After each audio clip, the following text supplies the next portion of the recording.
কালীঘাট মন্দিরে পুজো দিতে এসে এবার প্রবল বিক্ষোভের মুখে পড়লেন মুখ্য নির্বাচন কমিশনার গণেশ কুমার। মন্দিরে ঢোকার মুখেই তাকে কালো পতাকা দেখানো হয় এবং গো ব্যাক স্লোগান ওঠে। রবিবার রাতে কলকাতায় এসেছেন নির্বাচন কমিশনের ফুল বেঞ্চ। সোমবার থেকে দফায় দফায় রাজ্য প্রশাসন, বিভিন্ন রাজনৈতিক দলের সঙ্গে তাদের বৈঠক হওয়ার কথা। তার আগেই সকালে কালীঘাট মন্দিরে পুজো দিতে গিয়েছিলেন গণেশ কুমার, কিন্তু সোমবার সকালে তাকে মুখ্যমন্ত্রী পাড়ায় প্রবল বিক্ষোভের মুখে পড়তে হয়।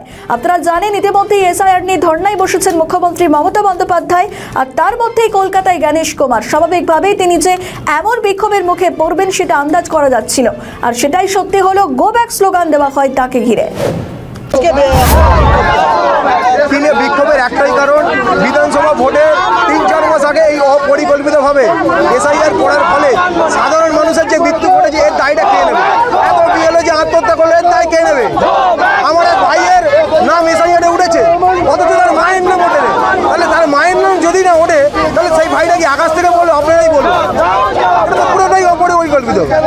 অপরিকল্পিতভাবে এসআইআর করার ফলে মানুষের যে ক্ষতি হলো, প্রথমে বললো অ্যাডমিট কার্ড গ্রহণযোগ্য, তারপরে বলছে অ্যাডমিট কার্ড গ্রহণযোগ্য নয়। এটা কি ছেলে খেলা হচ্ছে? প্রত্যেকে কাজ কামাই করে লাইনে দাঁড়িয়েছে, ওরা যেভাবে বলছে সেভাবে করছে। এটা কি ছেলে খেলা হচ্ছে? মানুষের সময় কোনো দাম নেই। মানুষ তো জবাব ব্যালট বক্সে দেয়, মানুষের জবাব ব্যালট বক্সে